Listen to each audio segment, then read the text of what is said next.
Waalaikumsalam. Ya. Waalaikumsalam. Jelas ya suara saya, Zoom? Jelas, Pak. Oke. Oh, baru ya? Belum pernah lihat.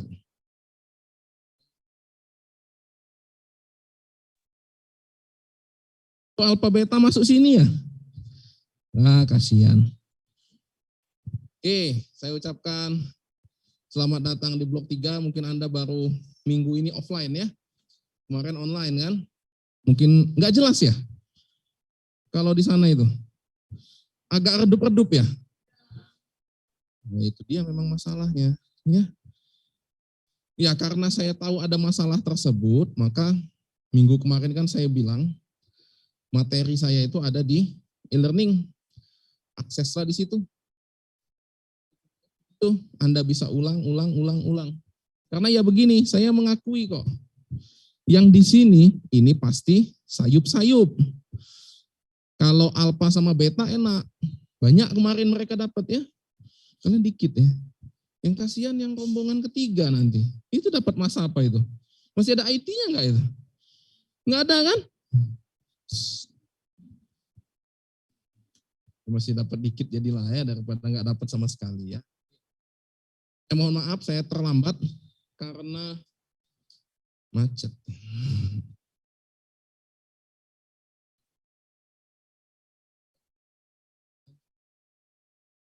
Oke, itu yang pertama. Yang kedua, pada kesempatan kali ini kita akan diskusi tentang sentral dogma. Minggu kemarin seharusnya sudah ya, entah kalian mendengar atau enggak cerita sentral dogma yang bagian pertama minggu kemarin. Hari apa itu rasanya ya? Hari Jumat ya? Benar nggak Jumat? Atau Kamis? Jumat apa Kamis? Jumat ya, itu tanda-tanda sayup-sayup tadi ya. Oke. Jadi setelah Anda mengikuti materi sentral dogma di pertemuan pertama, karena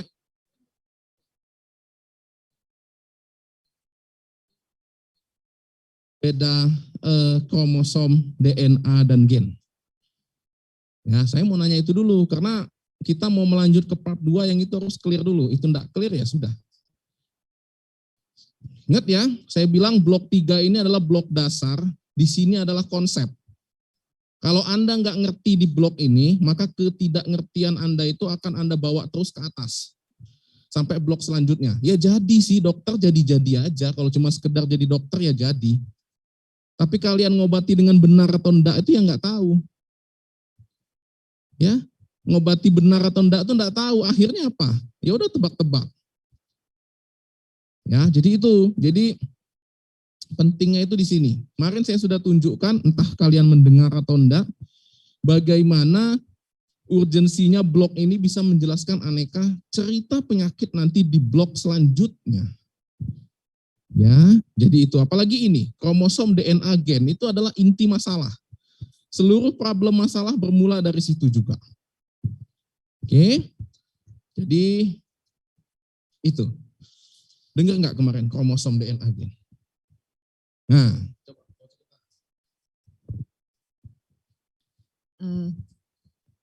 izin menjawab dokter.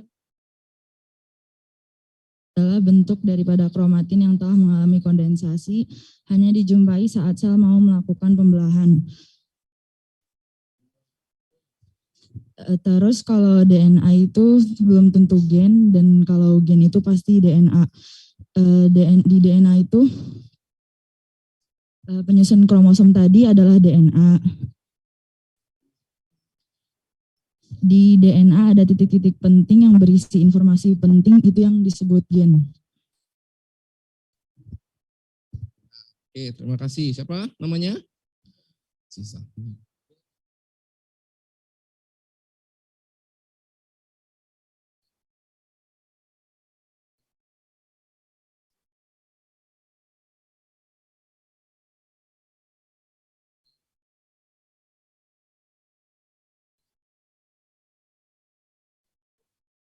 lah sama yang alpha kemarin.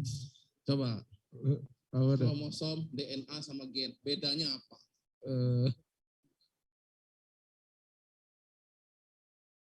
Dap, putus-putus dap. Putus-putus. Iya dap.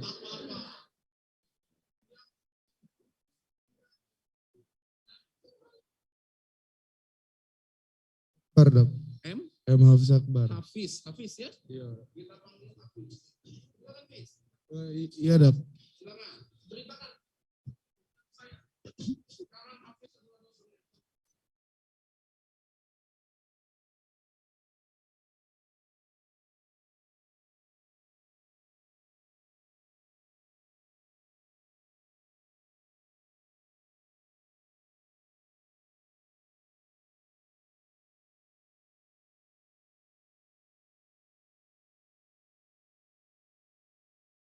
Izin dap. boleh. Mungkin kawan saya lebih paham dap. Oh, tidak bisa, Hafiz. Kamu dulu lah.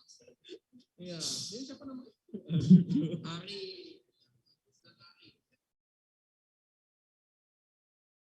Sayup apa yang kau dengar kemarin, Hafiz? Lupa dap. Belum tahu Oh, dap. ya Maaf. sudah. Nggak apa-apa. Belum tahu kata Hafiz. Oke. Siapa tadi? Arif. Enggak, saya enggak mau ke Arif. Ya. Satu lagi yang paling saya suka itu yang di sini. Karena dia menjaga AC kita. Jadi Faiz. Faiz. Faiz, silakan Faiz. Yang masih pertanyaannya tadi lah Faiz. Beda kromosom DNA gen Faiz.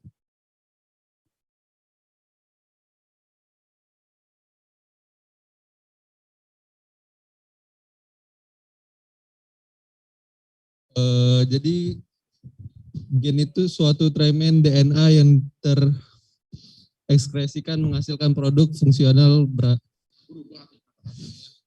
Saya nggak ngerti Faiz. Yang mudah Faiz.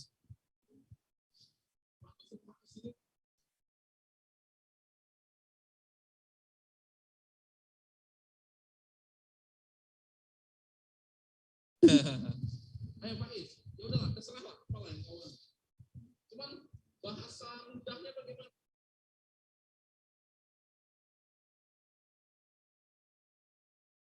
Di DNA itu molekul pembawa sifat, sedangkan gen itu yang menentukan sifatnya dok. Iya, Kak. Maksudnya gimana itu pembawa sifat?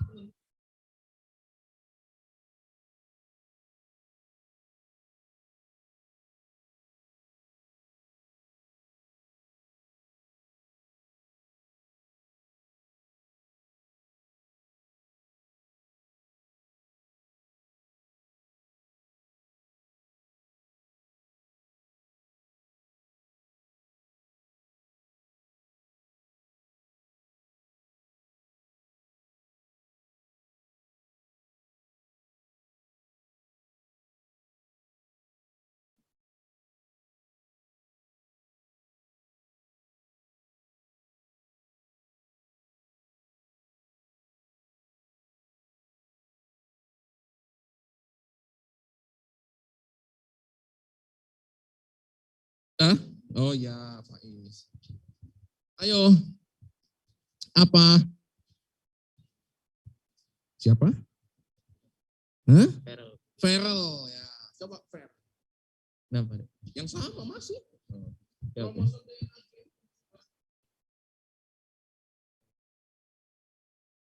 Kalau kromosom itu kayak gabungan dari kromatin, dia yang mengalami pengerasan membentuk kromosom. Di kromosom itu merupakan kayak untayan-untayan DNA.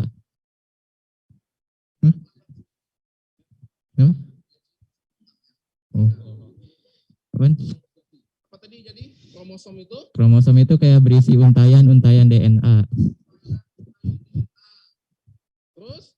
Kalau DNA sendiri itu dia ada, di dalam DNA itu ada gen.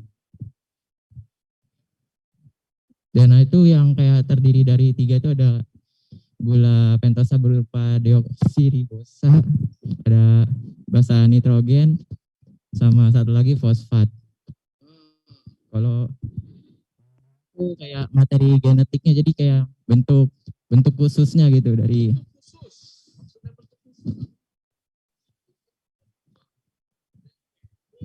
Jadi gen itu kayak bentuk spesifiknya sih. Ya, dia isinya kayak berupa protein-protein penting.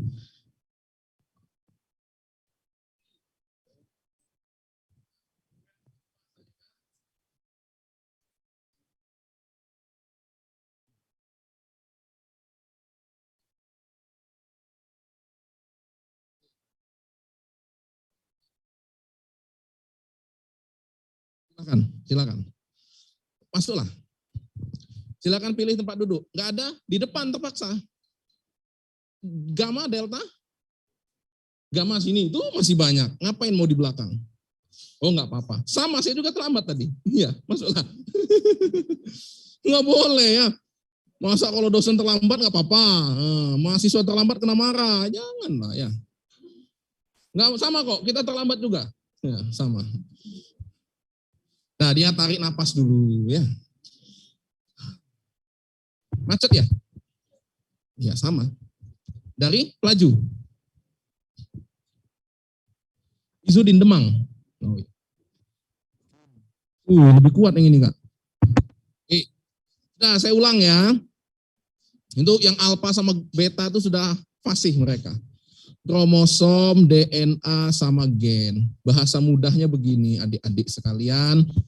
Kemarin saya sudah contohkan kromosom itu, nukleus itu ibaratnya apa kemarin? Perpustakaan. Bukan? Nukleus itu ibaratnya perpustakaan. Di dalam perpustakaan itu ada rak buku. Rak bukunya itu adalah kromosom. Di dalam rak buku ada apa? Ya, buku tentunya, nggak mungkin ada yang lain-lain ya, nama saja rak buku. Buku-bukunya itu adalah DNA. Di dalam buku buku itu berisi semua penting nggak di dalamnya itu? Enggak kan? Kalau kalian buka, yang paling luar itu sampul buku, penting nggak? Ya nggak penting-penting amat sih. Ya cuman cantik aja dok, warna-warni, klip-klip gitu. Kalau bukunya itu nggak ada sampulnya lagi nggak enak melihatnya kan. Tapi penting, kurang penting. Buka halaman kedua, penting, belum juga. Buka lagi selanjutnya, kata pengantar, penting, nggak penting-penting juga. Ucapan terima kasih dan seterusnya. Sampai nanti masuk bab 1. Ya, bab 1. Apakah seluruh isi bab 1 itu penting? Enggak juga. Nanti paling hanya 2 lembar dari bab 1 itu yang penting. 2 lembar di bab 1 yang penting itu, itulah gen. Itulah gen. Ya. Jadi analoginya adalah seperti itu. Itulah kromosom, DNA, dan gen. Karena gen itu jumlahnya sangat banyak, maka dia harus disusun. Disusun apa? Dalam bentuk buku, dalam bentuk chapter buku.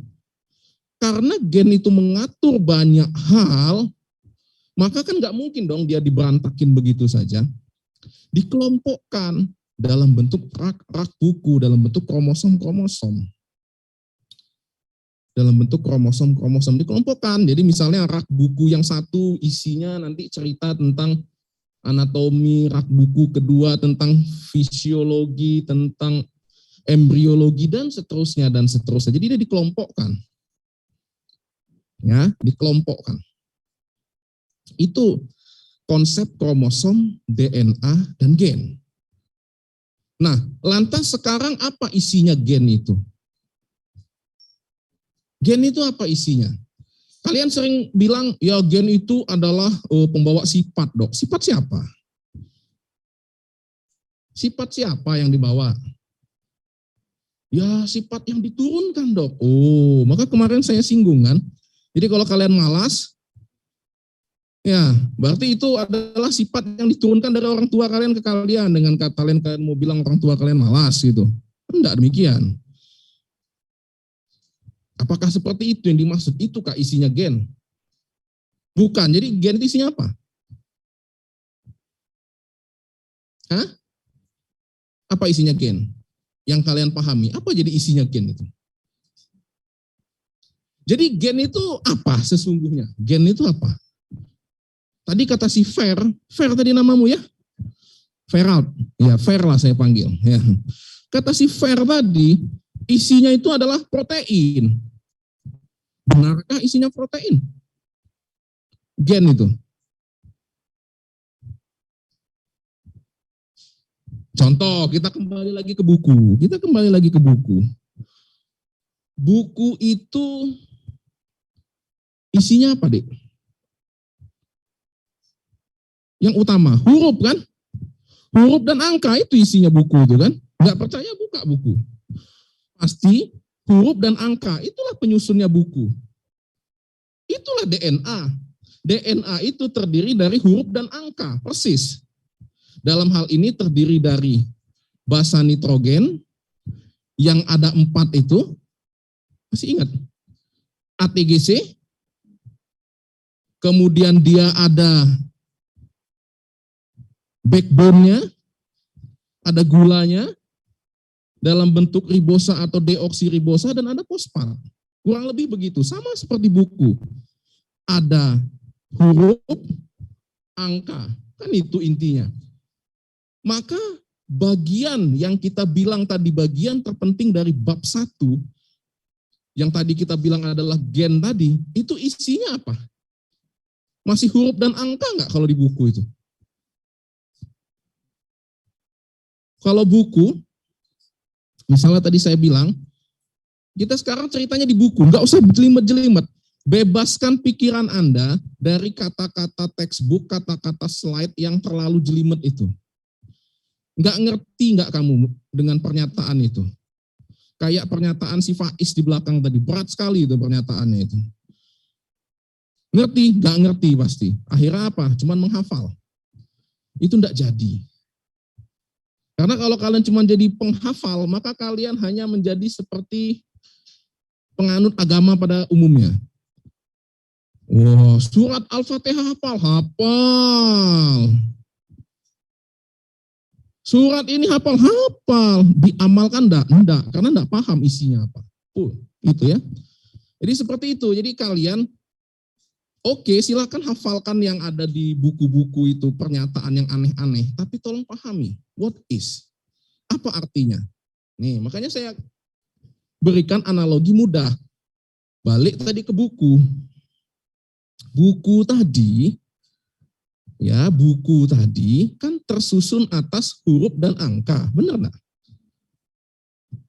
Nih, mana buku ya? Coba pinjam bukumu sini. Gak apa-apa, saya pinjam sebentar, pelit amat.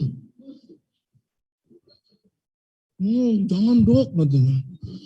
Enggak, saya itu enggak mau lihat tulisan kamu kok, tenang saja. Ada tulisan rahasia ini. Ya, nih loh buku, contoh ya buku. Nih, putih. Nih, tersusun dari huruf dan angka kan? Ya itulah pula dengan DNA. DNA itu tersusun dari apa? Huruf dan angka juga. Dalam hal ini huruf dan angkanya itu adalah berupa basa nitrogen. Iya kan? Ada ATGC, ATGC, ATGC itu. A pasangannya sama T, G pasangannya sama C. A itu apa? Ada nih T, C, G. Kalau U, di mana U itu? Enggak ada apa di gen? Enggak ada di gen.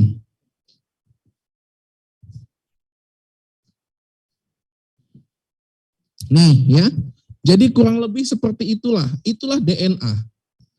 Maka saya balik lagi ke pertanyaannya, kalau gen adalah lembaran, kan enggak semua tulisan, siapa namanya? Arkan. Tidak semua tulisan arkan ini penting, ada tulisan yang sangat penting. Nah, jangan-jangan ada isi curhatnya di sini ya. Ya, ada bagian yang sangat penting di sini arkan tulis itu. Ya, itu yang disebut dengan gen. bagian tulisan arkan yang sangat penting. Karena kan arkan itu jahil, dia gambar-gambar aja. Biasanya ada. Kan? Gambar-gambar, gambar bunga misalnya. Enggak ada bunga di sini ya. Atau gambar apa misalnya. Itu penting enggak? Enggak. Itu gen, bukan. Ya kan? Nah, maka saya balik ke sini. Gen yang merupakan bagian yang berisi informasi penting tersusun dari apa? Sama nggak sama tersusun nama DNA tadi? Yang berupa angka dan huruf tadi? Ya sama, angka dan huruf juga. Jadi gen itu bukan protein macam-macam kata si Fer tadi. Gen itu apa? Ya gen itu adalah DNA itu. Nah, DNA itu apa? DNA itu ya untaian ATGC itu. Jadi itu. Semudah itu kok pemahamannya.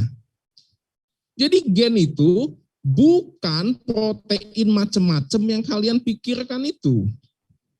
Apa itu gen? Gen adalah untaian ATGC. Just it. DNA dok sama. Untaian ATGC isinya. Kromosom. Ya kumpulan dari DNA tadi, bukan kumpulan DNA. Ya DNA tadi tapi dimampatkan. Itulah kromosom. Biar muat di dalam nukleus kamu. Kuncinya itu, kenapa harus ada kromosom? Karena dia biar muat. Kalau nggak muat, ya kayak mana ceritanya masuk di nukleus. Nukleus itu sangat kecil. Informasi yang harus diceritakan itu banyak. Contoh, ya warna mata. Warna mata itu ditentukan oleh gen. Tuh, warna mata aja sama gen. Belum lagi warna kulit. Belum lagi warna hidung. Bisa dok beda, bisa. Belum lagi warna rambut. Belum lagi warna-warna yang lain. Itu semua gennya masing-masing, baru dari sisi warna. Jadi Anda bisa bayangkan betapa tebalnya itu buku ya, seperti perpustakaan. Kalau buku di perpustakaan itu tidak disusun dengan rapih dalam bentuk rak-rak, maka buku perpustakaan itu bisa disusun mungkin lebih besar daripada madang ini, daripada fakultas kedokteran ini kalau dia dijejerkan. Nggak percaya, cobalah pinjem sama ibu perpustakaan itu, bapak perpustakaan. Pak, boleh bukunya saya jejerkan Pak, sampai mana panjangnya? Kena marah pastinya. Itu panjangnya kira-kira pun nanti dengan DNA, dengan gen. Maka dia harus disusun, itu urgensinya. Kenapa sih harus ada kromosom? Karena dia harus disusun rapi. Karena sel mengajarkan kita untuk hidup yang tertib dan teratur. Banyak kan ajaran dari sel itu. Jadi sesimpel itu sesungguhnya. Jadi apa itu gen? Gen itu ialah untaian ATGC itu dok. Apa itu DNA? DNA itu juga untaian ATGC itu. Apa itu kromosom? Kromosom juga untaian ATGC. Jadi itu tuh barangnya sama saja. Tapi kenapa ada istilah? Yang satu disebut gen, yang satu disebut DNA, yang satu disebut kromosom. Karena tadi perbedaan saja. Karena tidak semua tulisan ATGC itu penting. Sama kayak buku. Tidak semua isi buku itu penting. Isi penting buku biasanya dia di highlight warnanya itu. Biasanya kalau buku-buku teks itu warnanya dibedain. Tuh Shopee, siapa yang mau beli? Ya biasanya diwarnain, mau 10 ya. Ya biasanya diwarnain beda biasanya. Entah tulisannya, entah dikasih box misalnya. Nah itulah gennya. Itu bagian pentingnya. Kan nggak semua buku itu langsung diwarnain semua, kan nggak semua. Dikasih gambar nggak semua, karena nggak berisi informasi yang penting yang lain. Bagian yang berisi informasi penting itu, itulah yang disebut namanya gen. Jadi gen itu apa? Gen itu adalah untaian ATGC itulah. DNA sama, itu adalah untaian ATGC, sama kayak buku ini. Semuanya kan hanya untaian huruf dan angka kan. Ya paling ditambah goresan-goresan garis, melengkung dan lain sebagainya. Hanya itu isinya buku itu. Sama dengan DNA sama dengan kromosom, sama dengan gen, itu barangnya sama, untayan ATGC. Hanya untayan ATGC, nggak ada untayan yang lain. Oke, jadi itu ya. Ya, jadi dipahami, jangan nanti nggak ngerti lagi. Jadi bukan protein, bukan apa gen itu, bukan. Gen itu hanya untayan ATGC. DNA sama, hanya untayan ATGC. Kromosom sama, hanya untayan ATGC. Saya kembalikan, nanti belum nggak bisa nyatet. Marah. Selanjutnya kita pada hari ini akan bicara banyak tentang gen. Kan tadi ada pernyataan gen itu berisi informasi yang penting. Informasi apa sih? Informasi apa? Informasi apapun. Kita contohkan gennya itu berisi tentang informasi bagaimana cara membuat pempek misalnya. Pempek. Ya. Itu gen. Ya, jadi gennya ini ceritanya bagaimana cara membuat pempek. Resep cara membuat pempek itu ditulis di gen dalam bentuk untayan ATGC, ATGC, ATGC. Sehingga apa? Sehingga nanti akan menghasilkan protein yang namanya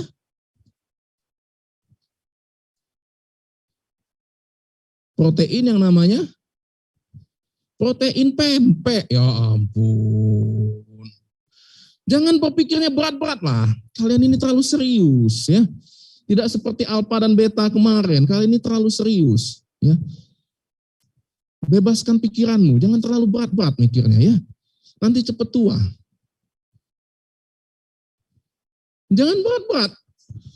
Saya nggak ngomongin protein yang aneh-aneh itu ya. Ya, yang apa itu protein jungkir balik itu ya. Udah. Kita hari ini bicaranya yang ringan-ringan saja. Ya. Ngapain protein berat-berat itu juga? Nggak ngerti juga kamu makainya di mana, cuman hafal doang nggak guna juga. Ya kan tadi saya bilang resep membuat pempek tentunya akan menghasilkan ya pempek lah, masa jadinya apem kan gitu. Menghasilkan pempek sama dengan gen. Gen itu misalnya berisi resep cara membuat insulin. Namanya gen insulin misalnya. Yang terletak pada lokus tertentu di kromosom sekian. Nah, sama kayak buku kan? Di mana informasi tentang embriologi misalnya. Oh, itu ada di chapter sekian, di buku ini, di rak nomor sekian. Sama dengan resep rahasia tadi. Bagaimana cara membuat pempek? Ya ada di resep pempek, di buku tentang pempek, di rak nomor 2 misalnya. Insulin, sama. Bagaimana cara membuat insulin? Ada di gen insulin yang terletak pada DNA sekian, yang tersimpan di rak nomor sekian. Rak itu kromosom, DNA-nya itu lokus, nanti kan? Tahu lokus ya? Dok, itu apa lagi dok? Ya gen itu kan terletak pada bagian tertentu dari untai DNA yang panjang kan. Letak di mana DNA itu berada namanya lokus. Letak di mana gen itu berada namanya lokus. Lokus. Ya lokus itu apa ya? Tempat gen itu namanya lokus. Istilahnya. Ya. Jadi gen itu berisi informasi untuk menghasilkan produk yang namanya pempek, kita contohkan pada pagi ini. Gen akan menghasilkan produk yang namanya protein, apapun itu. Jadi seluruh yang ada di dalam tubuh kita itu adalah protein. Hormon itu protein bukan? Hormon itu protein bukan? Kalau yang kalian pelajari dulu. Iya kah? Hormon itu protein bukan? Protein. Apalagi? Iya Kak Dok, protein. Bukannya kortisol. Contoh ya Dok, saya kasih contoh. Testosteron. Testosteron itu kan lemak Dok. Tersusun penyusunnya itu banyak lipidnya. Iya, tapi yang menjadi dasarnya semuanya protein. Nanti tinggal ditambahin. Entah ditambahin lipid, entah ditambahin karbohidrat. Tergantung nanti perlu strukturnya seperti apa. Tapi yang menjadi backbone-nya, yang menjadi tulang punggungnya adalah protein. Ini bukan protein makanan yang dari tempe, tahu, ikan itu ya, bukan. Nanti jangan kamu pikir, semakin banyak saya memakan tahu, tempe, ikan, maka protein saya akan semakin banyak. Bukan protein yang itu protein makanan. Kan protein itu ketika dimakan, dipecah-pecah, sehingga dihasilkan nanti produk akhirnya asam amino kan. Asam amino itulah yang dipakai oleh tubuh untuk menghasilkan produk protein sintesis namanya. Jadi bukan protein bulat-bulat dari tahu, tempe itu yang langsung dijadikan produk sel, itu bukan. Itu dipecah dulu. Nanti kamu belajar di biokimia. Ya, itu kan ada tentang bagaimana proses pemecahan protein, karbohidrat, lemak. Sampai nanti dihasilkan energi, siklus Krebs, glikolisis, dan lain sebagainya. Itu goalnya adalah untuk memecah. Jadi makanan yang masuk dari luar dipecah, sehingga menjadi bagian-bagian terkecil. Kalau protein bagian terkecil namanya asam amino, karbohidrat glukosa, monosakarida, Kalau lipid itu nanti menjadi asam lemak dan gliserol. Masuk. Nanti bahan baku inilah yang digunakan untuk membuat sintesis protein baru, sintesis lemak baru, sintesis karbohidrat yang baru. Itu yang disebut nanti anabolisme. Udahlah, kalian kayaknya maunya yang serius gitu. Udahlah, saya keluarin juga bahasa planet gitu. Katabolisme, anabolisme ya. Jadi gitu ya, mudah-mudah saja berpikirnya, jangan panjang-panjang berpikirnya, jangan jelimet-jelimet. Jadi gen itu adalah apa? Resep rahasia untuk membuat pempek. Saya contohkan. Protein namanya protein pempek. Jadi apa isinya gen pempek itu? Gen pempek itu berisi ya rangkaian huruf dan angka kan? Tambahkan 1 kilo sagu. 1 kilo apa lagi buat pempek itu? Ikan. Nah, dan seterusnya. Isinya seperti itu. Kita analogikan dengan gen tadi. Gen tadi isinya apa? ATGC kan? Ya seperti itulah. Isinya gen itu. Jadi isinya gen itu bukan macam-macam, bukan protein, bukan dan lain-lain. Isinya adalah ATGC. Rangkaian itulah isinya. Itulah gen. Dalam hal ini kita contohkan gen itu seperti resep membuat pempek. Sama dengan gen. Gen nanti kalau namanya gen insulin misalnya, maka dia nanti akan menghasilkan produk namanya protein insulin. Kalau nanti gennya namanya gen asetilkolin, dia nanti akan menghasilkan produk namanya protein asetilkolin. Dan seterusnya, dan seterusnya.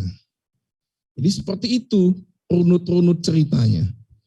Jadi, saya ulangi, gen berisi resep rahasia. Dalam bentuk apa? ATGC, huruf dan angka. Jadi jangan lagi nanti ada yang bilang gen itu berisi protein. Enggak. Gen akan menghasilkan, bukan tersusun dari dia nanti baru menghasilkan protein. Bagaimana resep pempek diubah menjadi pempek yang bisa kita makan? Itulah proses yang disebut namanya ekspresi gen. Ekspresi gen. Jadi bagaimana resep pempek yang baru berupa konsep, baru berupa angan-angan, baru berupa teori, dieksekusi, diubah menjadi produk pempek yang bisa kamu makan dengan cukanya itu. Proses itu yang disebut namanya ekspresi gen. Bagaimana gen itu diekspresikan. Ya, diekspresikan. Nanti ada dua cara, ada dua tahapan untuk membuat pempek tadi atau untuk mengekspresi gen itu. Satu namanya proses transkripsi, dua namanya translasi. Itulah. Jadi ekspresi gen sedikit, cuman terdiri dari dua tahapan. Satu transkripsi, dua translasi. Sama dengan membuat pempek. Persis. Sama dengan seperti membuat pempek. Zoom, jelas zoom. Ya kan? Banyak tidur dah kayaknya. Halo, yang zoom jelas? Jelas, Dok.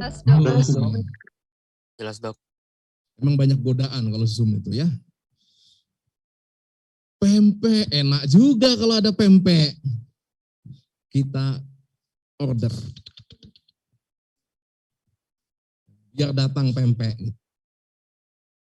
Itu keenakannya zoom itu begitu ya. Kan sudah menikmati kan minggu kemarin. Ya. Sehingga sampai sangat meresap gitu ya proteinnya di dalam. Gitu. Ya. Ini mah ditanya jelas. Ya. Nggak ada yang nggak jelasnya bunyi kan. Kenapa? Takut dong. Takut apa? Takut beda. Nah itu penyakitnya kita. Takut beda. Sementara mahasiswa itu ya memang harus beda. Iya kan? Ya kalau mahasiswa gitu-gitu aja ya tidak menantang dong. Ya kan katanya mahasiswa. Mahasiswa kan? Coba kenapa kalian itu namanya bukan siswa aja sih? Kenapa harus maha? Kalian itu kan sekarang bersanding dengan Maha Esa. Ya? Coba, di atas muka bumi ini siapa yang memakai gelar maha? Coba saya tanya, selain mahasiswa, siapa lagi yang pakai gelar maha di atas muka bumi ini? Gak ada kan?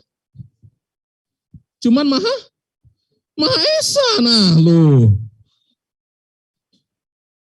Maha Esa kan? Gak ada, coba. Gak percaya, cari, coba. Kalau ketemu kasih tahu saya, ada dok maha yang lain gitu. Gak ada. Mikir nggak? Pernah nggak pikiran ya? Kenapa coba kalian tuh dikasih gelar namanya maha? Ngapa nggak student aja siswa gitu ya? Kenapa di Indonesia harus jadi maha gitu? Maha. Iya nggak? Itu adalah salah satu pemikiran jahil. Pemikiran nakal. Coba. Harusnya kemarin blok 1 kalian tanya itu. Pak sama Nana. Iya nak. Kenapa kami disebut mahasiswa? Kenapa nggak siswa aja?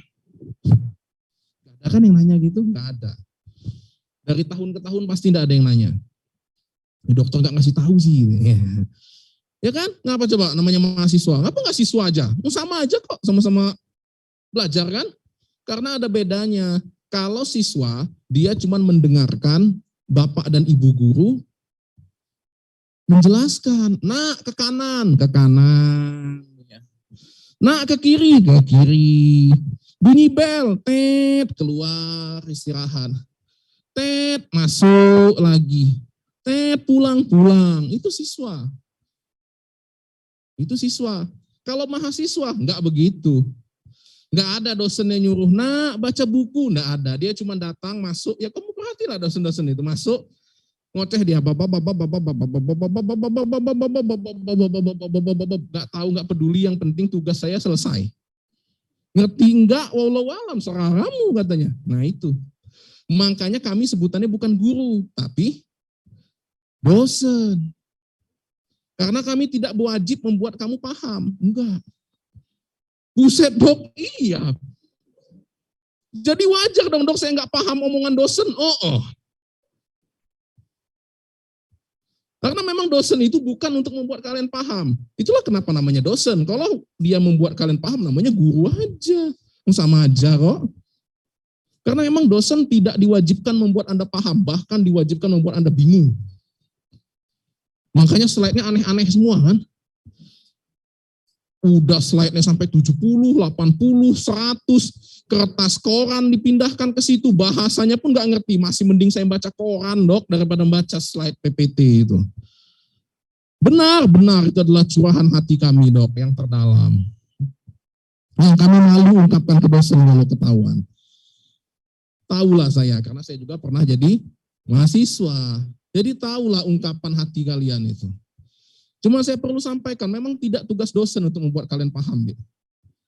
Karena dosen itu sebagai partner diskusi. Beda sama guru. Kalau guru itu untuk digugu dan ditiru. Kalau dosen tidak usah kamu tiru. Karena dosen itu dia sebagai partner diskusi. Apa coba kalau partner diskusi itu? Ya berarti kamu harus ada sesuatu dulu kan? Ya apa yang mau kamu diskusikan coba kalau kamu gak ngerti sama sekali. Makanya dia kasihlah materi yang aneh-aneh. Biar kalian itu berputar otaknya. Biar berpikir, habis itu kalian cari. Setelah cari, muncul masalah. Kok yang saya baca begini, yang di slide begini? Tanya dong. Nah, itu yang seharusnya. Yang seharusnya itu sebelum IT kalian sudah baca dulu. Di mana mau bacanya dok? Kan slide-nya belum dapat dok. Ya makanya bacanya itu bukan slide PowerPoint dosen itu. Yang dibaca itu adalah textbook. Coba. Udah ada buku desel? Hah? Apa dok? Nah, terkejut kan? Nah, coba, udah download belum? Ini sudah minggu kedua. Sudah ada belum buku desel? Pasti belum ada. Sama kok alfa sama beta kemarin begitu. Woi, ngaku nggak kamu? Udah, saya kasih tahu hari Selasa. Sampai Jumat saya tanya, belum. Baru nyari. Ini ya dok bukunya. Belum download namanya. Ya jadi begitu, pola belajarnya di sini itu begitu, rekan-rekan sekalian. Jadi bukan IT itu adalah wahana untuk Anda ngisi, bukan. Sebelum IT, bacalah dulu materi itu. Gimana cara bacanya dok? Kan belum dapat PPT-nya. Ya belajar itu jangan dari PowerPoint. Ya. PowerPoint itu kan cuma cuplikan. Kalau mau tahu yang utuhnya, baca di textbook namanya. Tuh. Saya tanya, pasti belum pada punya textbook kan? Nah, jadi di setiap blog itu pasti ada textbook yang digunakan, Dek. Buku. Ya itu penyakitnya zaman sekarang ini, buku itu sangat sedikit dibaca. Senangnya membaca slide PowerPoint. Ngerti nggak bacanya? Enggak. Itu tadi si Faiz saya lihat banyak itu print PowerPoint dosen. Bu Srinita, ya Faiz ya ada tadi saya lihat ya. Kalian tahu nggak Bu Srinita itu yang mana? Udah pernah ketemu belum? Hah? Belum. Ya nggak akan ketemu kalian karena beliau sudah wafat. Nah itulah contoh yang saya bilang. Itulah contoh. Jadi yang di Faiz print itu apa? Yang enggak tahu Faiz hanya print membabi buta saja.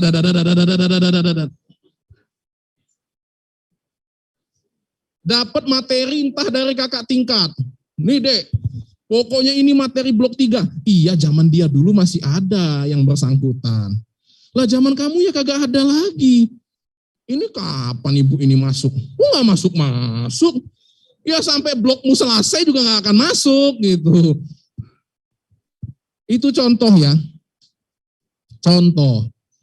Itu yang saya bilang. Ini dibuka. Ya. Jangan kaku, open minded.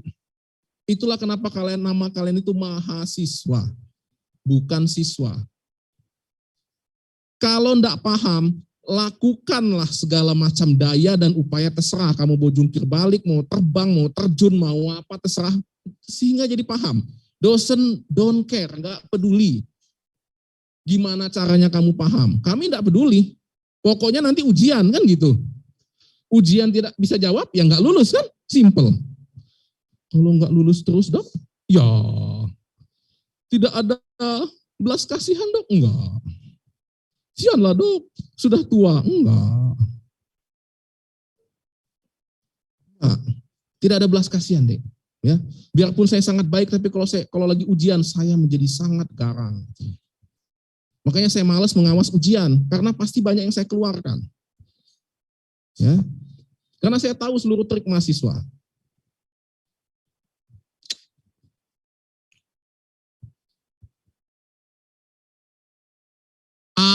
Ya.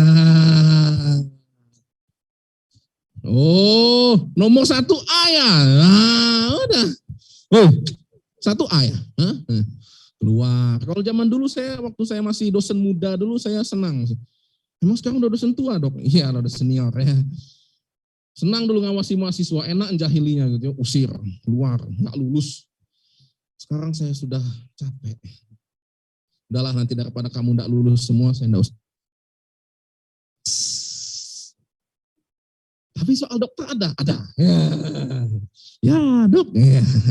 Coba nggak ada. Soal saya sangat mudah nanti, sangat mudah. Kalau kamu baca buku, kalau kamu nggak baca buku nggak akan ada jawabannya. Percaya saya, nggak akan ada di PowerPoint, nggak akan ada di slide, itu nggak ada. Bu, dok, jadi karena materi video yang saya buat itu untuk memahami. Setelah paham baru kamu bisa jawab. Kalau nggak paham nggak akan bisa jawab. Nggak akan bisa jawab. Ya gitu dong. Kalau kalian cuman ditanya apakah organela yang terletak di tengah sel? Ya, itu mah pertanyaan SMA, bukan begitu. Ya, nanti kasus. Insulin, sel beta pankreas merupakan sel yang bekerja, yang menghasilkan produk namanya insulin. Sel tersebut memiliki ciri, yakni memiliki retikulum endoplasma yang kasar atau yang halus. Kasar apa halus? Dok? Nggak ada materinya dok di sel. Ya itu nanti pertanyaannya kira-kira. Kasar apa halus?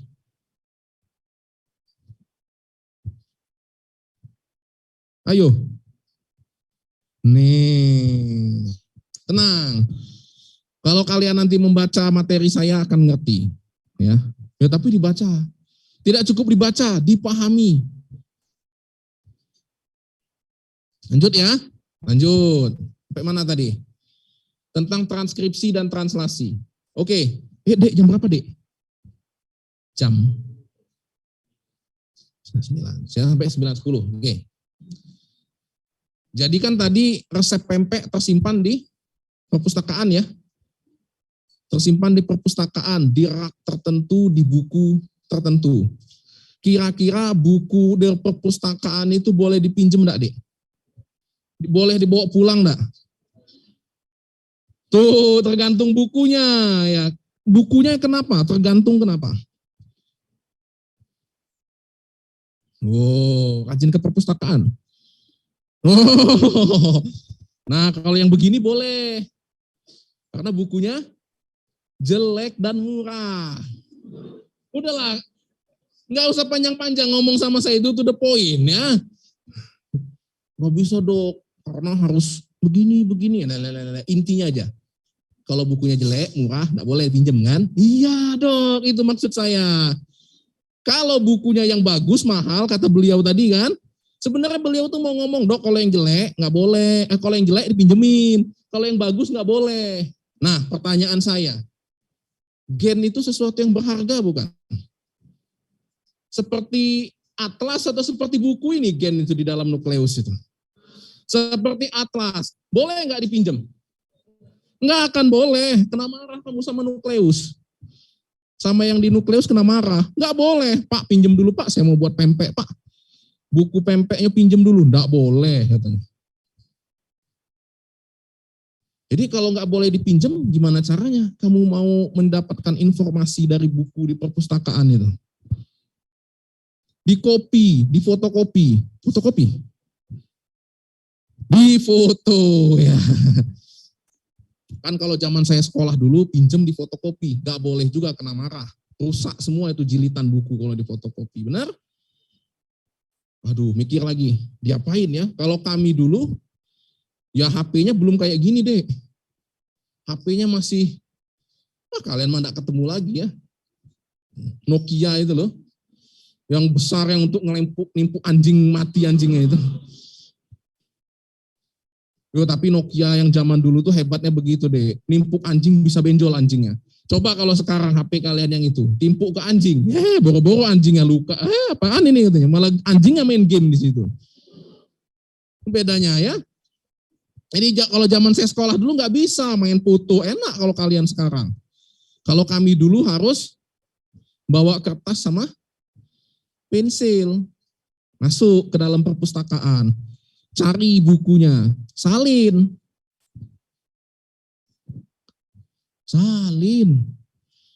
Udah capek dok. Iya.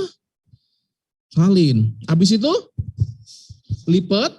Masuk ke kantong lagi. Keluar dari perpustakaan. Udah Pak, jadilah tutuplah sana. Kalau kalian kan sekarang enak, tinggal keluar HP, cek selesai. Bisa nanti dibaca di rumah. Proses menyalin itulah yang disebut namanya transkripsi. Apa itu transkripsi? Transkripsi itu adalah proses melakukan transkrip. Apa itu transkrip? Transkrip itu adalah kopi. Sama nanti kalau kalian lulus, kalian dapat namanya transkrip nilai. Apa sih transkrip nilai itu sesungguhnya? Salinan nilai kalian. Karena nilai kalian yang asli bukan di situ. Di mana nilai kalian yang asli?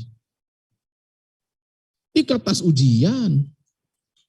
Itulah nilai asli kalian, itu ada di kertas ujian. Transkrip nilai, kalau di SMA dulu namanya buku rapot itu sebenarnya salinan nilai kalian.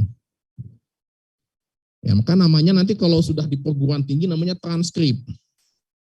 Transkrip ijazah dan transkrip nilai. Ya nantilah, belum terbayang sekarang. Belum punya dok transkrip, iya nanti. Nanti kalian kalau sudah punya itu mau apa-apa pasti mintanya transkrip nilai, transkrip ijazah. Transkrip nilai, transkrip ijazah. Jadi proses kita menyalin resep rahasia tadi di dalam perpustakaan itu namanya transkripsi. Transkripsi. Jadi transkripsi itu adalah proses menyalin.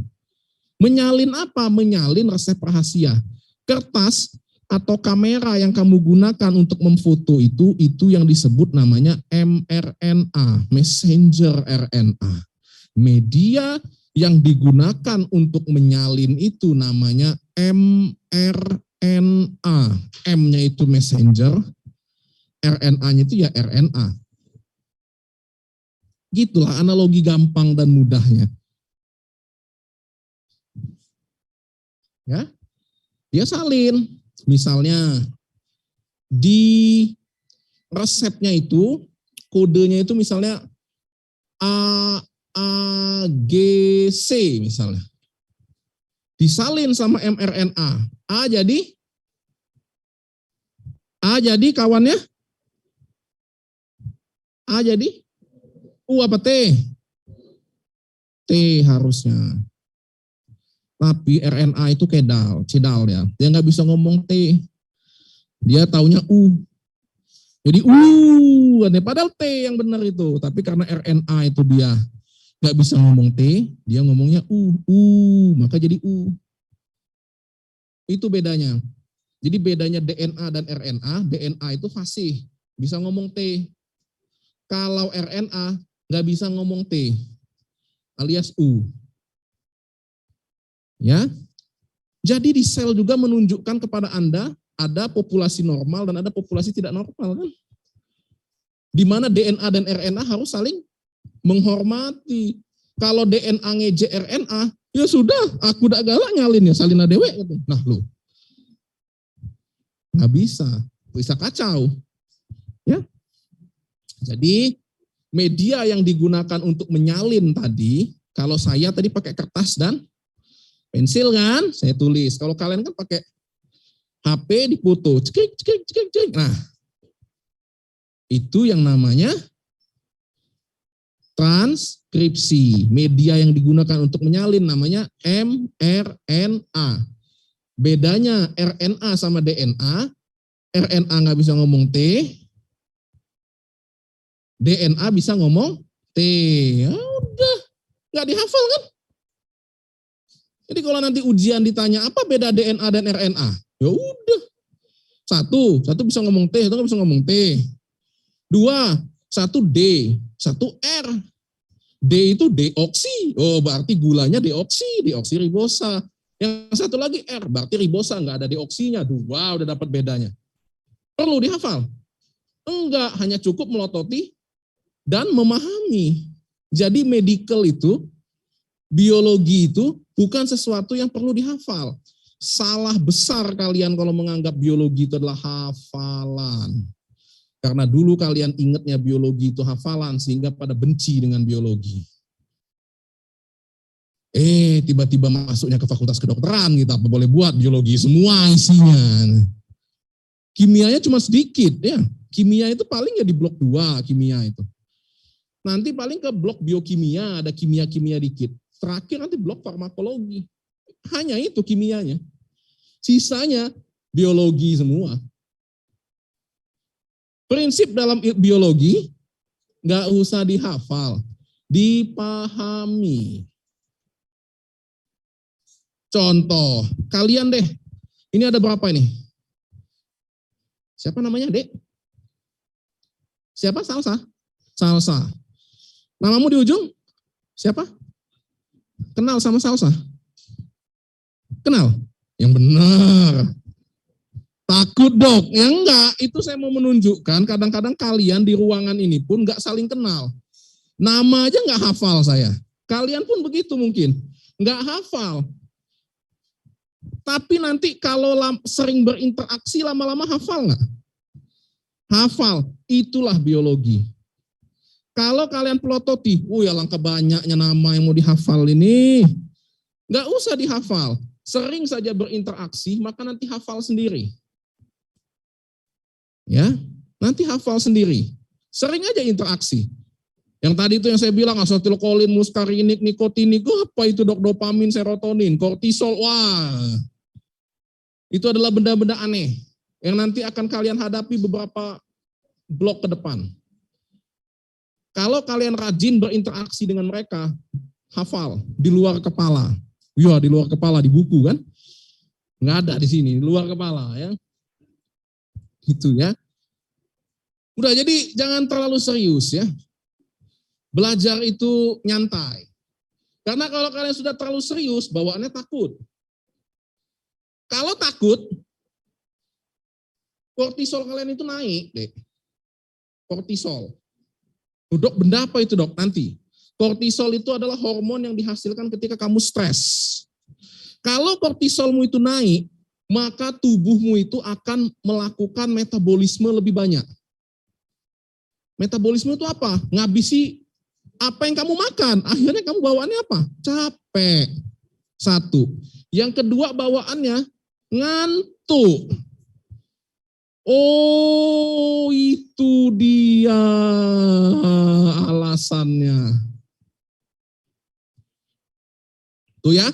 Jadi ternyata ngantuk yang terjadi ketika kamu mendengarkan kuliah itu ternyata ada cerita aspek biologisnya kan. Jadi nggak serta-merta itu terjadi tiba-tiba nguap. Kenapa kalau ngantuk itu nguap? Ayo. Pernah nggak kamu berpikir sampai sana?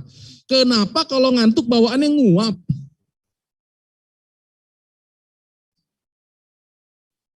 Oksigen ya. Itu adalah respon. Tadi kan kekurangan, kan ngantuk karena sudah bahan bakar capek. Itu siapa ya? Bukan ya?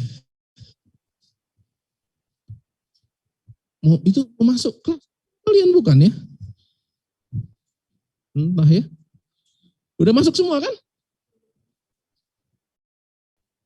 Nggak tahu ya. Iya, nggak tahu. Kalian itu masa kawan sendiri nggak tahu ya. Kenalan lah gitu ya. Apalagi satu angkatan itu saudara ya. Itu kenalan. Ya, masa nggak kenalan ya? Oke lanjut. Sampai mana tadi?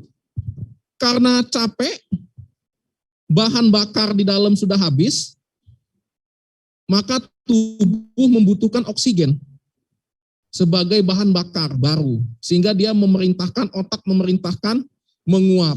Ya, menguap. Oh. Karena ini sudah penuh dok. Udah panas mesinnya. Diperintahkan untuk menguap. Jadi itu alasannya. Kenapa ada yang kalau kuliah itu hobinya tidur. Ya. 2, kalau enggak dia sudah sangat paham, atau dia tidak paham sama sekali. Nah itulah tidur. Ya kalau dia sudah paham juga bosen dia kan. Udah tahu. Atau kedua, nggak ngerti sama sekali. Menyerah saya. Saya ampun. Nah, ya. Jadi itu. Jadi semua bisa dijelaskan. Itu transkripsi ya tadi. Nanti detail proses transkripsi, kalian lihat di video saya itu. Jadi ngapain saya ngabisi waktu nyeritakan itu, karena pasti waktunya kurang. Akhirnya nanti isi kuliah saya itu hanya slide yang sampai 100 biji itu. Kalau kuliah sama saya biasanya nggak pernah lebih dari 20 slide itu. Nggak percaya, lihatlah. Nggak lebih dari 20. 20 itu terlalu banyak, biasanya 4 atau 5 slide saya itu cuman. Cuman ya itu 1 slide setengah jam. Karena isinya apa? Isinya gambar semua. Saya paling nggak suka slide itu isinya tulisan. Karena membuat Anda ngantuk. Kenapa tulisan itu membuat lebih ngantuk daripada melihat gambar? Kenapa coba? Karena tulisan itu monoton ya. Kan tulisan itu gitu-gitu aja. Sesuatu yang monoton akan memerintahkan otakmu itu untuk bosan. Beda dengan gambar. Ada animasinya, ada yang ke kanan, ada yang ke kiri, ada warna-warni, lebih menarik. Sehingga otakmu itu tidak cepat bosan. Itu alasannya. Ternyata asik kan kuliah di Fakultas Kedokteran itu? Kamu bisa menceritakan banyak hal. Kalau paham. Kalau enggak, ya gitu deh. Jadi robot kamu. Ya, nanti gampang. Kalian itu gampang. Jadi setiap blok, kalau kalian sudah bisa menceritakan isi blok itu tanpa melihat lagi sumber, berarti sudah paham.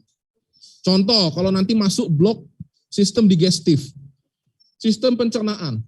Saya sering itu, kalau tutorial sama teman-teman kalian, kakak tingkat kalian yang blok digestif. Oh, udah cerita dia panjang-panjang kan tutorial. Udah lagi ini aja kata saya. Skenario itu lupakan kata saya. Lupakan dok, ya lupakan dulu. Saya mau nanya satu hal. Kau pagi sarapan apa? Bubur ayam dok. Ceritakan nasib bubur ayam itu dari kau sendok sampai the end. Coba, enak kan makan bubur ayam? Enak dok. Pernah nggak kamu pemikir apa yang dikerjakan tubuh kamu terhadap bubur ayam itu? Coba ceritakan. Udah mulai. Keluarlah seluruh bukunya. Oh dia keluarkan semua buku. Dok boleh lihat buku? Buka lah apa yang bisa dibuka. Ada saya. Buka lah. Gak ada dok. Ya gak akan ada cerita gimana cerita bubur ayam. Gak mungkin lah textbook menceritakan nasib bubur ayam yang kamu makan sarapan tadi. Di mana? Kenapa? Karena di sana butuh sintesis. disitulah kamu harus menyatukan bagian-bagian yang sudah kamu pelajari. Jadi bagian itu tidak berdiri sendiri. Kamu harus satukan. Mulai dari 1 sendok bubur yang kamu masukkan. Itu ngapain pertama-tama? Gigi dok. Ngunyah. Hanya gigi saja? Enggak dok. Ada apa lagi? Ada liur dok kayaknya, biar basah. Biar basah. Kalau enggak ada liur, kamu bisa bayangkan. Panas gigi kamu itu, bisa kebakar. Kayak mesin. Ya, motong terus, tiba-tiba ada asap. Itu contoh ya. Jadi belajarnya seperti itu.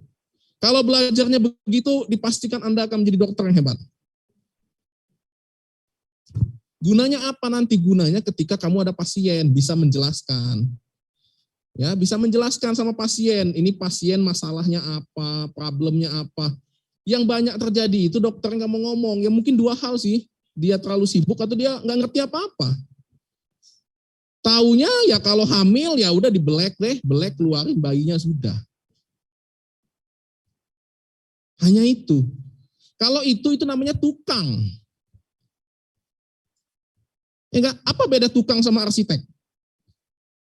Beda dok, kalau tukang gak sekolah dok. Iya, kalau arsitek sekolah dok. Kalau disuruh bangun, bagusan mana arsitek apa tukang? Tukang. Tapi kenapa bayarnya mahalan arsitek dok? Ya karena dia sekolah. Enggak. Karena arsitek bisa menjelaskan. Ini ruangan misalnya. Ruangan ini. Fungsinya buat apa? Kuliah. Tapi panas. Oh gitu, bagaimana kalau kita tambah angin-angin? Dan gelap, kita kasih banyak kaca. Itu contoh. Itu arsitek bisa kerjakan. Tapi kalau tukang, suruh bangun ruangan. Ya udah temboknya semua sama dia. Habis itu jadinya pengap dan gelap. Ya enggak tahu. Instruksinya cuma suruh bangun. Itu bedanya. Jadi kamu mau menjadi dokter tukang atau menjadi dokter yang pintar, ya pilihanmu. Kalau dokter tukang ya begitu. Demam, kasih obat demam. Benar, nggak tahu. Nyeri, kasih obat nyeri. Kemarin kan saya sudah cerita, entah kamu dengar entah enggak. Kasusnya nyeri itu. Jadi kalau nyeri itu benar nggak dikasih obat nyeri? Nah, kemarin. Ya, minggu lalu bukan kemarin. Jadi gitu. Pemahaman itu nomor 1. Hafalan itu nomor sekian. Di bawah, nggak penting. Memang nanti ada materi-materi yang perlu dihafal deh. Nah, biasanya kalau saya, itu materi dihafal itu nanti pas malam mau ujian baru dihafal. Percuma lah kamu hafalnya sekarang, pas ujian lupa. Yang sekarang itu pemahaman. Nah, nanti pas sudah malam mau ujian baru hafal, yang dihafal. Minimal sampai besok pagi masih aman. Gitu. Habis ujian pasti lupa lagi. Ada, nanti ada. Saya nggak menutup kemungkinan. Bukan berarti seluruh materi FK itu bisa dihafal, enggak. Bisa dipahami, enggak. Ada yang harus dihafal, ada yang harus dihafal. Yang dihafal, ya kamu identifikasi yang mana harus dihafal. Itu dihafal pas mau ujian. Ngapain dihafalnya sekarang? Nggak ada guna, lupa pasti. Ya, jadi gitu. Itu strategi menjadi mahasiswa. Baru jadi mahasiswa.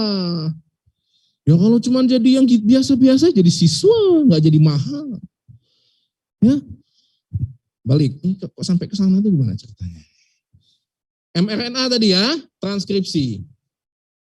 Selanjutnya, benar enggak? Selanjutnya, setelah kita salin, mRNA tadi setelah kita salin, maka kan kertas salinan tadi itu harus kita lipat dulu kan? Ya kan nggak mungkin itu kertasnya kamu geng-geng-gengkan begini ya, atau HP-nya kamu gini-gini kan nggak kamu simpen dulu. Biar nggak hilang kan? Bener nggak? Ya kalau kamu geng-geng-gengkan begini nanti jatuh, hilang. Pun nanti dengan mRNA, setelah dia menyalin, maka dia nanti ada namanya post transcriptional modification. Ada 3 nanti. 2 namanya nanti slicing, 3 namanya nanti poly A tail, capping. Ini dikasih helm. Karena dia nanti kan mau keluar dari nukleus ke luar melalui namanya nuklear pore. Maka dia nanti akan menembus sesuatu. Kasih pelindung kepalanya biar enggak bonyok. Dia mau nembus kaca. Masa enggak dikasih pelindung? Hancur kepalanya. Kasih pelindung. Kedua, dilakukan efisiensi. Jangan terlalu panjang.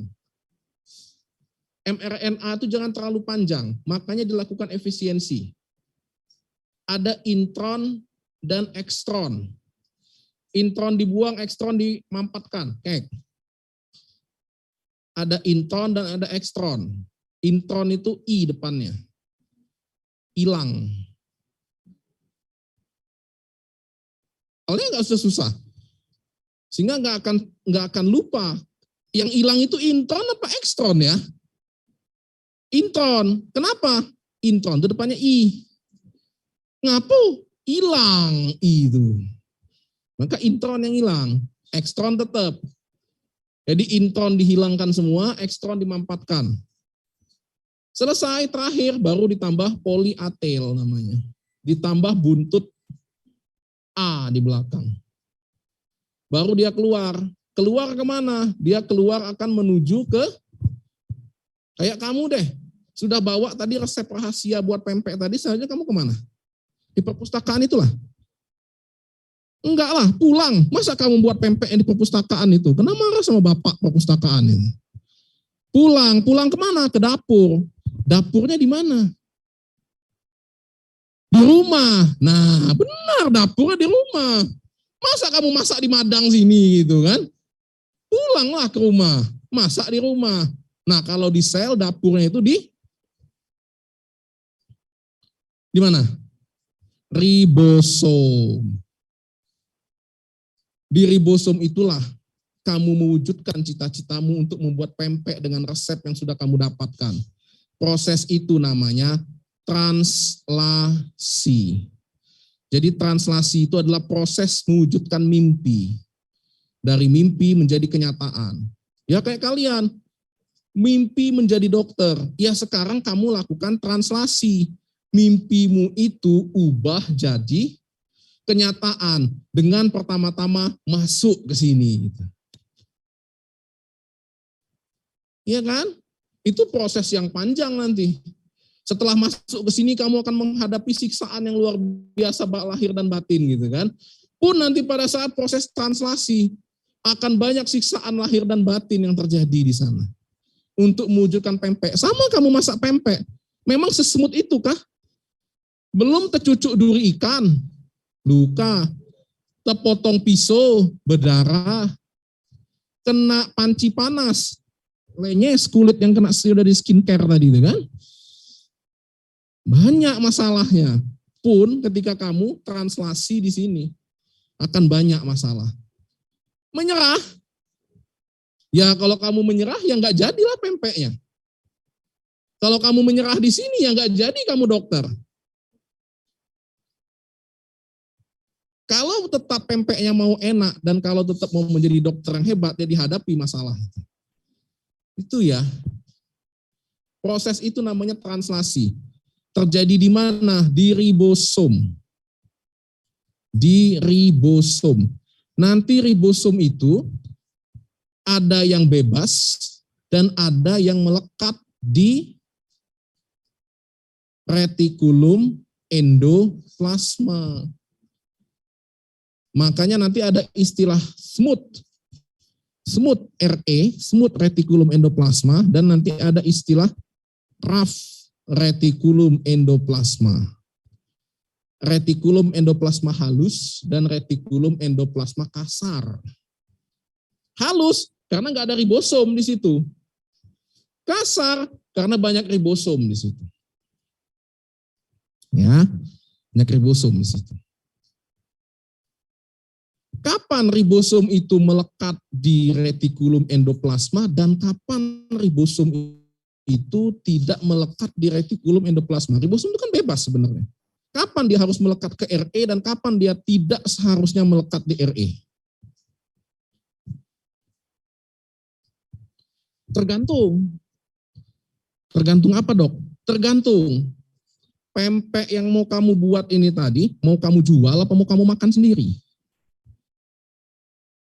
Kalau mau kamu jual, maka pempek kamu itu harus memiliki packaging yang cantik, ya kan?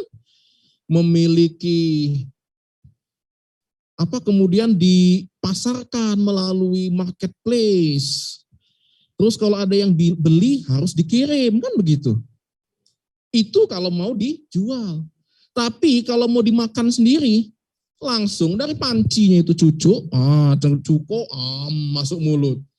Tanpa perlu di packaging, tanpa perlu dipasarkan, tanpa perlu dan lain-lain.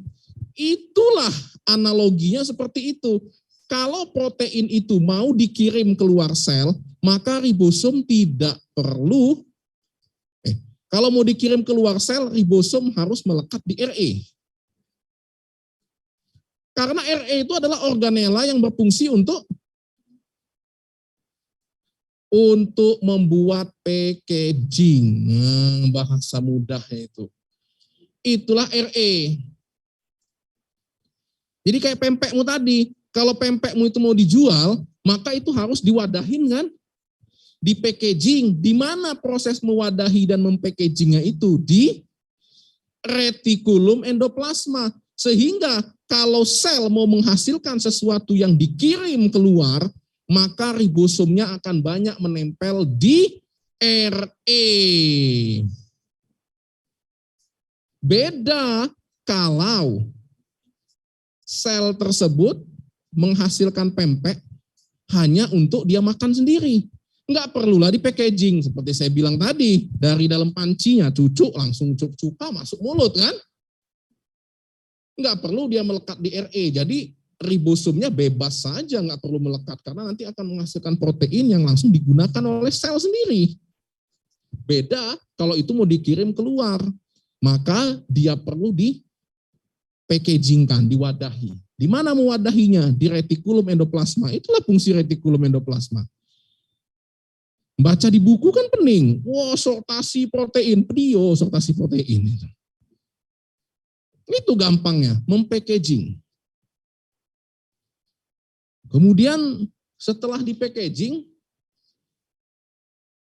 kan tadi mau dikirim keluar ya, pempeknya tadi yang mau dijual, mau dikirim keluar. Setelah di packaging, maka tentunya dia harus ditulis mau dikirim kemana. Misalnya mau dikirim ke Palembang misalnya, kepada siapa? YTH. Berikut saya kirimkan pempek. Nah, proses penulisan alamat tersebut itu dilakukan di aparatus Golgi. Jadi aparatus Golgi itu adalah perusahaan ekspedisi. Ya, aparatus Golgi itu adalah perusahaan ekspedisi. Disitulah dikirim. Ya kalau kamu jualan online kan begitu. Titip nanti ke Anteraja, titip nanti ke Si Cepat, titip JNE, hafal semua dok, titip JNT ya. Nah, aparatus Golgi adalah perusahaan ekspedisi. Dia nanti yang menulis alamat mau dikirim kemana.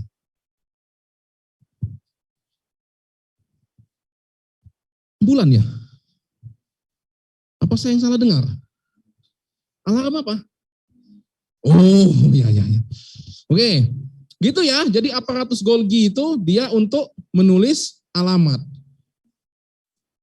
Jadi kalau protein itu nggak mau dikirim keluar, ya nggak usah menempel di RE dan nggak usah masuk Golgi. Kalau cuma mau dipakai di dalam, itu prosesnya di retikulum, di ribosom yang bebas, yang nggak menempel di RE. Kalau dia menempel di RE berarti dia mau dikirim, maka harus di packaging. Kalau di packaging berarti dia harus dikirim ke alamat tertentu. Ya. Prosesnya akan seperti itu, sehingga dihasilkanlah produk akhir dari ekspresi gen itu adalah protein. Protein apa? Tergantung gen apa. Kalau gen insulin, maka menghasilkan insulin. Kalau gen asetilkolin, menghasilkan asetilkolin. Gen kortisol, menghasilkan kortisol. Dan seterusnya, dan seterusnya. Jadi semuanya akan menghasilkan protein. Itulah urgensi akhir dari sentral. Jam berapa, Dik? hari ini. Harus on time ya. Belum ya. Oke. Jadi gitu ya. Rangkaian panjang ekspresi gen. Jadi ekspresi gen itu adalah proses mengubah resep rahasia yang masih menjadi angan-angan tadi menjadi sesuatu yang nyata, menjadi produk. Nama produknya itu protein. Jadi gen itu hanya berisi kumpulan tulisan dan angka. Ya karena dia kan DNA. Kan tadi beliau bilang gen adalah DNA. DNA adalah gen. Ya berarti gen itu adalah DNA dong. Apakah DNA pasti gen? Belum tentu. Karena tidak semua bagian DNA itu adalah berisi informasi yang penting. Jadi saya ulangi. Gen pasti DNA. Gen pasti DNA. DNA belum tentu gen. Coba, ngerti enggak? Ngerti ya? Ngerti Fis? Ya? DNA pasti gen. Nah, gen pasti DNA. Good. Jangan manut-manut aja ya, dosennya salah ya. Ingat, gen pasti DNA. Ya tadi yang saya bilang, gen itu ya DNA dong, cuman untaian ATGC. Tapi bedanya, gen itu berisi informasi penting, di mana dia bisa dibuat menjadi protein. Ada bagian DNA yang berisi ATGC juga, tapi dia nggak bisa diubah jadi protein. Jadi dia cuman rangkaian saja. Gunanya apa dok? Nanti. Ya nanti kalau kalian mau S2 baru diceritakan gunanya apa ya. Ya S1 batas itu dulu. Nanti ada guna. Bahkan sangat berguna bagian yang tidak penting kata kita tadi itu. Karena tanpa bagian yang kata kita tidak penting tadi, maka bagian penting ini akan tidak bisa berfungsi. Kayak buku deh, dibilang kulit buku itu nggak penting. Iya sih, tapi tanpa adanya kulit buku, cantik nggak buku itu? Enggak. Kalau nggak cantik, mau nggak kamu bacanya? Enggak. Ya jadi sama aja dong informasinya nggak dapat juga. Nah seperti itulah analoginya kira-kira. Ya, jadi bagian buku yang dibilang nggak penting itu sesungguhnya penting untuk mempercantik buku itu. Ya, jadi itu. Oke. Dek, jam berapa Dek? 9:04. Oke, dah. Saya rasa cukup ya. Karena kalian mau istirahat kan. Udah banyak yang ngantuk kan. Dan dari berangkat ya.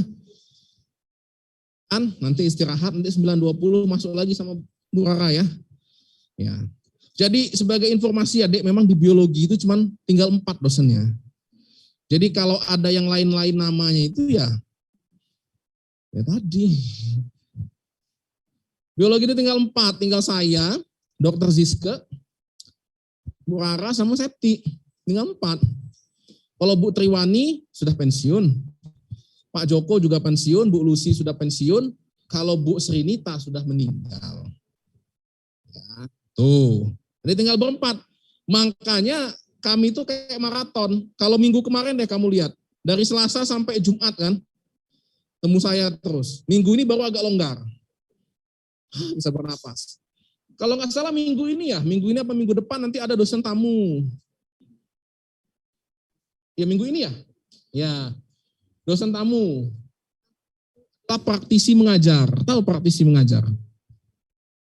Tahu, itu adalah program dari kementerian.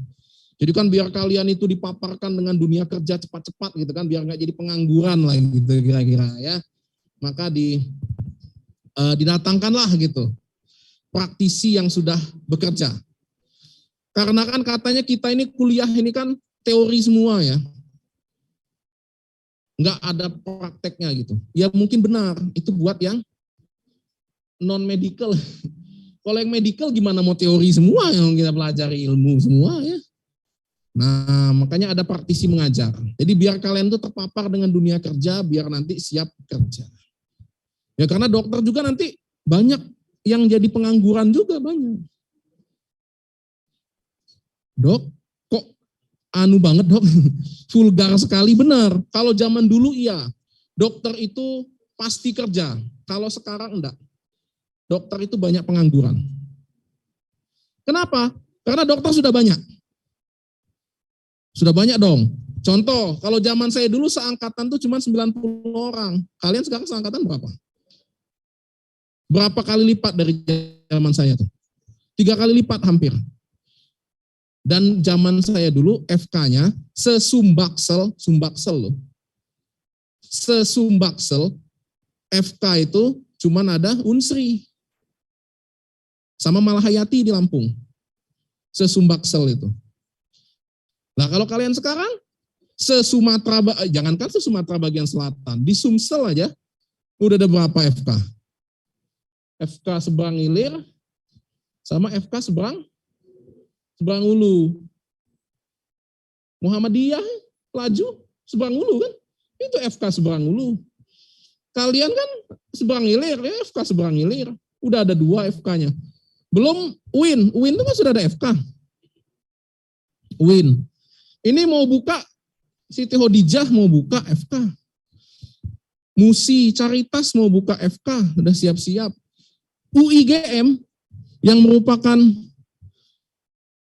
hybrid dari UI dan UGM.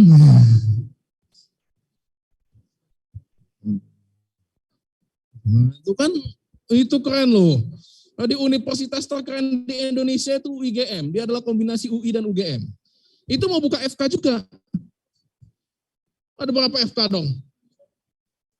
Kalau FK ada 5, satu angkatan 200 saja, udah 1000. Rame nggak dokternya? Rame. Di mana lagi nanti tempatnya?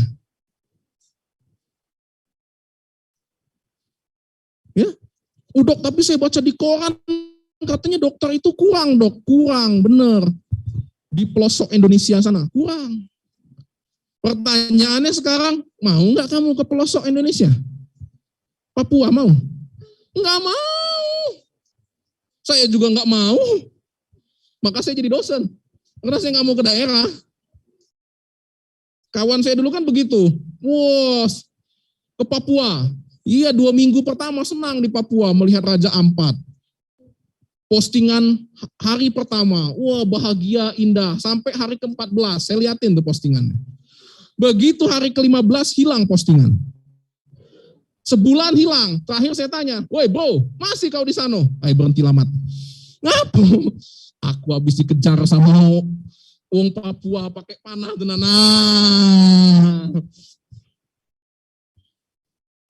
Jadi, caknya aku tak memperpanjang lagi. Nak balik gitu ya. Nah, kemarin saya omongi tak percaya kan. Kita harus mengabdi untuk nusa bangsa. Ya, good. Cuman realistis bro, ya realistis. Ini dipakai ya. Ya kalau misalnya kamu ke daerah terpencil, nanti kamu punya anak. Anakmu mau sekolah di mana? Ya, mau sekolah di mana? Mau kamu di SD?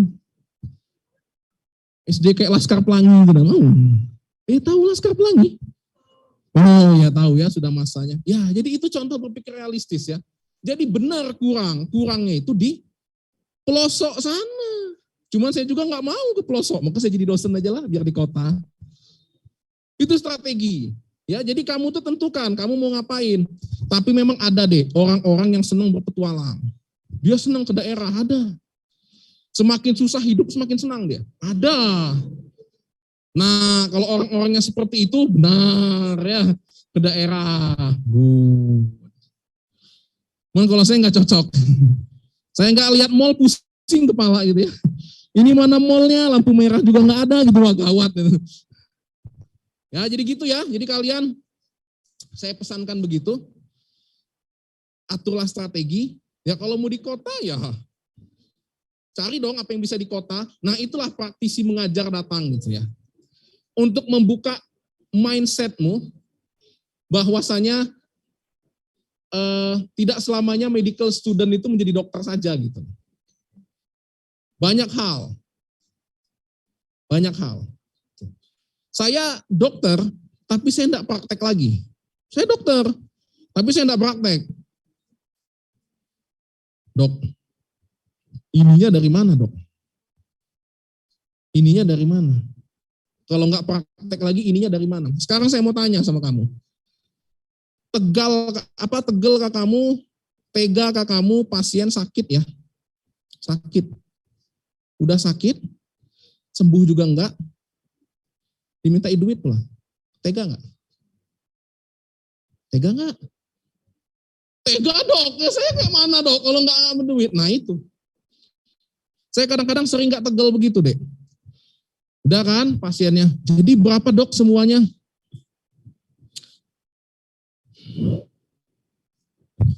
Enggak minta, ya enggak ada ongkos pulang gitu kan. Kalau minta kok kayaknya nggak tegel gitu. Sudahlah. Beda kalau kamu punya rumah makan. Jadi juragan restoran Padang. Wah. Berapa ini hitung lah galau. Sekian doh. Ya. Senang orang tuh karena kenyang senang bayarnya, orang sehat, orang kaya ya enggak apa-apa kamu tagihi banyak. Nah, kalau orang sakit, ayo. Itu contoh ya. Nah, makanya kalau saya praktek itu untuk amal ya. Untuk amal. Enggak lagi nyari duit di situ. Jadi dokter cari duit dari mana? Duit. Apalagi hidup di Palembang dok, mahal. Iya. Anak mau sekolah segala macam, ya mahal. Saya riset. Penelitian, dok, peneliti itu miskin dok. Zaman dulu, zaman sekarang enggak. Saya dari riset, dari penelitian. Nah, datang berakhir menjadi dokter. Yang tadi saya bilang, dokter udah banyak. Kalau kamu tidak melakukan diferensiasi dan adaptasi, kamu bisa apoptosis nanti. Ya, iya dong, jadi apoptosis. Karena tidak dianggap lagi perlu, ya udah diapoptosiskan saja, hilang satu dokter enggak apa-apa ya. Kamu perlu beradaptasi. Ya. Jadi disitulah urgensinya ada praktisi mengajar. Open your mind. Latih soft skill. Makanya rajinlah ikut organisasi. Ya. Organisasi itu ikuti, disitulah soft skill kamu dilatih. Nah, jangan cuma belajar terus. Gak ada guna juga belajar terus, pintar juga enggak. Ya enggak? Jadi jangan kalahnya itu banyak gitu loh. Kalau bisa itu menangnya banyak. IP ya tinggi ya, organisasi ya, nonton film rajin, jalan-jalan rajin, kan enak kalau kayak gitu. Ya, jadi gitu ya. Jadi Anda jadi mahasiswa itu open your mind. You are not student, kamu bukan siswa, ya. Kamu itu adalah mahasiswa. Jadi open, dibuka pikirannya, jangan kaku. Ya, saya rasa itu pesan saya terakhir. Terima kasih. Assalamualaikum warahmatullahi wabarakatuh. Gak ada yang mau nanya kan? Nah, daripada saya tanya, ada yang mau tanya, pasti begini. Dan langsung hening kelasnya. Enak saya balik, gak ada yang mau nanya kan? Sudah, cukup. Terima kasih. Assalamualaikum warahmatullahi wabarakatuh. Waalaikumsalam. Terima kasih dok. Zoom. Terima kasih dok. Terima kasih dok.